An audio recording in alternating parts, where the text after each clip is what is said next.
Anthony Cacace stopped Leigh Wood in the 9th round. And yes, what a fight it was as well, to be honest with you. Loads of people had it really wide to Cacace. I thought Cacace was definitely up. I had it a bit closer than others did. But I think it was clear that the fight was only really going one way. Cacace got a stoppage win against a tough, durable Leigh Wood. But yeah, the volume, the footwork, it was all too much for Leigh Wood, and inactivity has really cost Leigh Wood, in my opinion. And that's what I was thinking before the fight. I thought it would go the distance, but I thought inactivity would really cost Leigh Wood, and it did. But it's also that Cacace is 100% a world-class fighter. He's one of the most underrated fighters in boxing right now. He's very bloody good, and look, I don't think Leigh Wood was bad tonight at all. I don't. I think he gave it everything he could, and Cacace was just simply the better man. But could it have been slightly different if Wood wasn't so inactive? Yes, but I don't think it would have changed the result massively. But he could have done slightly better, made it a bit closer. But the footwork tonight of Anthony Cacace was fantastic. Best I've ever seen it, to be honest with you. It was very good. And he was able to create angles for himself very nicely. I thought his body work was very good tonight as well. And he was just really able to just wear out Leigh Wood completely, if I'm being honest with you. Really beat him down to the body.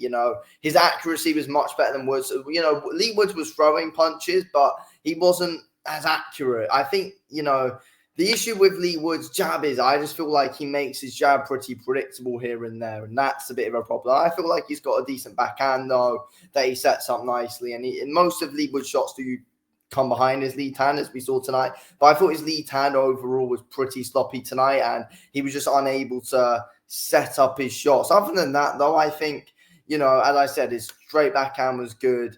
But I think at times, his lead hand was a bit slow. And, as I said, I don't think Leigh Wood was bad tonight, but I just feel like there were some sloppy mistakes compared to usual. And that is because, as I've been saying in the video, because of inactivity for Leigh Wood.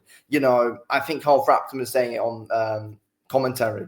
The double jab of Leigh Wood was pretty slow. The single jab of Leigh Wood was pretty predictable tonight. And Cacace was able to step back, counter with his own jab. I thought the step back counters of Anthony Cacace constantly were very, very, very good tonight.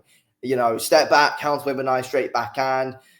And just the placements of Anthony Cacace's shots were very good. He wasn't always going for power. He was really just looking for the placement of the shots, the timing, and it was all very successful tonight for Anthony Cacace. And he was able to force Leigh Wood to walk into his jab, force Leigh Wood to walk into his backhand, step back, straight backhand, step back, hook to the body. I thought he was very good tonight, Cacace. Some mixing up some good variety of punches and combinations, and that was good to see from him.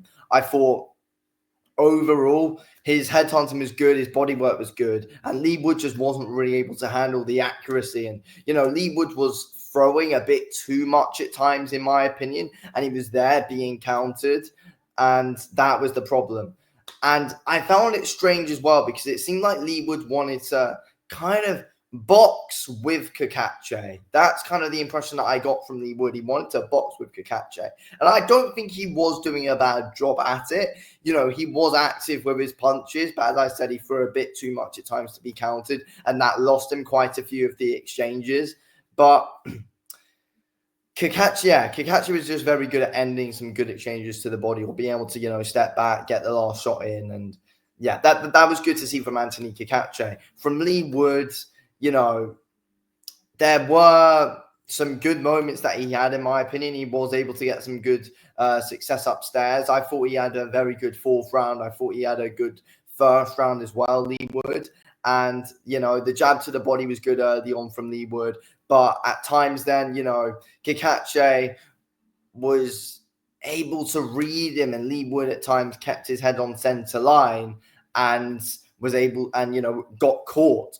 But when Leigh Wood was before, at the start of that night round, he wanted to go toe-to-toe with Anthony Cacace, roll the dice a bit. And at the start of that round, it looked like he was getting success until Anthony Cacace caught him with a big shot. And Cacace, is like 9 knockouts out of his 24 wins, I think it is now.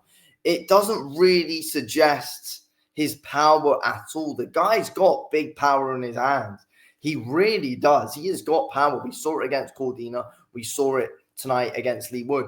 And I think it's starting to show a lot better now, Cacace's power, because his timing and his placements of his shots are much better than what they used to be back in his career. He's always been a good boxer who comes forward well, who works angles nicely, but now his timing is much better on his placements of shots. He's much more clever with what he's doing, and as he's got older, Cacace, it seems like he's became more wise with his boxing IQ, and that's helped him be able to pick his shots much better, pick his moments more, get caught less, and be better offensively and defensively.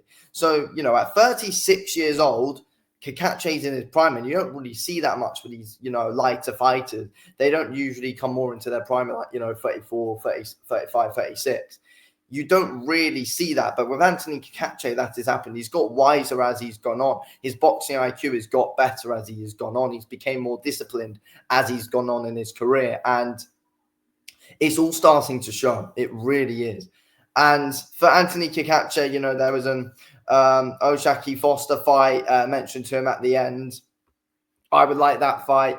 I think Cacace can win the fight as well. I think he's got one of those styles which come forward well. He's very good at being able to read you. He could definitely beat Foster, and he could definitely catch him onto something. Foster's a very good, slick overall boxer, though. That's the thing. But I think Cacace is he's proven to be a world-class boxer, and he is one of the best in the divisions. He's the IBO champion for a reason, but he can push on to even bigger and better things. And Cacace seems like he's just one of those fighters who is still going to be in his prime at 38 years old when he, you never know, 39. But I think right now, though, if he wants to have that, though, he needs to be as active as he possibly bloody can. That's the thing, because at the moment, though, Cacace is showing no signs of slowing down. He's showing signs of only developing and getting even bloody better as a fighter. So, yeah, I'm happy with how he performed. I feel like it was a good performance from him. Yeah, well done. Very good fight from both. Anyway, thanks for watching.